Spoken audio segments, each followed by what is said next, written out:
Hi all, എന്റെ പേര് അശ്വിൻ. എന്റെ പേര് അജു കൃഷ്ണ. കഴിഞ്ഞ 7 വർഷമായിട്ട് ഞാൻ ട്രിവാൻഡ്രം ടെക്നോ പാർക്കിൽ കമ്പനി വർക്ക് ചെയ്യുക.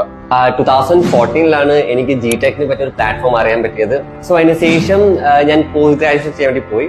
പിന്നെ ടെക്നോ പാർക്കിൽ ഒരു വേക്കൻസി വന്നു, ഒരു ഫിനാൻസ് ഡിപ്പാർട്ട്മെന്റ്. എനിക്ക് അന്ന് ഇന്റർവ്യൂവിന് ചെന്നപ്പോഴത്തേക്ക് എന്റെ റെസ്യൂമിനകത്ത് ഡിഫ എന്ന് പറഞ്ഞ ഒരു ലേബലിംഗ് ഉള്ളതുകൊണ്ട് മാത്രമാണ് ശരിക്കും പറഞ്ഞാൽ എനിക്ക് അവിടെ പ്രിഫറൻസ് കിട്ടിയത്. സോ ആ സമയത്ത് ഞാൻ ഡിഫ എന്ന് പറഞ്ഞ കോഴ്സ് എന്റെ റെസ്യൂമിന് ആഡ് ഓൺ ചെയ്തിട്ടുണ്ടായിരുന്നു.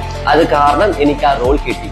ആഫ്റ്റർ 5 years എനിക്ക് കുറച്ച് അപ്ഗ്രേഡ് ആവണമെന്ന് തോന്നി. ഞാൻ ജിടെക്കിൽ വിളിച്ച് സൂര്യ സാറിനെ തിരക്കിയപ്പോൾ പവർ ബി എന്ന കോഴ്സിനെ പറ്റി ഞാൻ അറിഞ്ഞത്. അങ്ങനെ പവർ ബി ഐ ചെയ്യണമെന്ന് തോന്നി. അങ്ങനെ എന്റെ കൊളീഗിനെ കോൺടാക്ട് ചെയ്ത് അങ്ങനെ ജിടെക്കിൽ ആ ഒരു കോഴ്സ് അവൈലബിൾ എന്ന് ഞാൻ അറിയപ്പെട്ട് വന്ന സമയത്ത് എന്റെ ഉള്ളിലുണ്ടായ ഒരു ഫീൽ എന്ന് പറയുന്നത് ഭയങ്കരമാണ്. കാരണം പഴയ 2014 കണ്ട ഒരു ജിടെക് അല്ല, എൻറ്റയർലി മാറി. 7 വർഷങ്ങൾക്ക് ഞാൻ ഇവിടെ വന്നപ്പോഴുള്ള ജിടെക്കും ഇപ്പൊ ജിടെക്കും തമ്മിൽ എൻറ്റയർലി ഡിഫറെന്റ് ആണ്. നല്ല രീതിക്ക് ഇവിടുത്തെ ഇൻഫ്രാസ്ട്രക്ചർ